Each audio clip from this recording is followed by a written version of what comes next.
দীর্ঘ নির্বাসন শেষে বাংলাদেশে ফেরার পরদিন শুক্রবার বাবা এবং বিএনপির প্রতিষ্ঠাতা জিয়াউর রহমানের কবরে শ্রদ্ধা জানালেন দলের ভারপ্রাপ্ত চেয়ারম্যান তারেক রহমান। দীর্ঘ ১৯ বছর পর বাবার স্মৃতিধন্য এই স্থানে ফিরে এক আবেগঘন পরিস্থিতি সৃষ্টি হয়।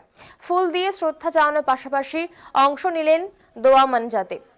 দলীয় নেতাকর্মীদের সঙ্গে মোনাজাত শেষে বাবার কবরের পাশে নীরবে কিছুক্ষণ দাঁড়িয়ে থাকেন তারেক রহমান।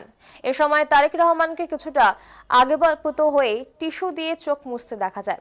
শুক্রবার বিকেল ৪টা ৪০ দিকে তিনি শেরে বাংলা নগরে অবস্থিত শহীদ জিয়াউর কবরে রহমান পৌঁছান এবং সেখানে জিয়ারত করেন।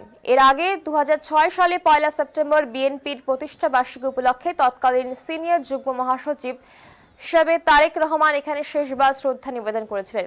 এরপর রাজনৈতিক পট পরিবর্তন এবং দীর্ঘ প্রবাস জীবনের কারণে তার আর আসা সম্ভব হয়নি।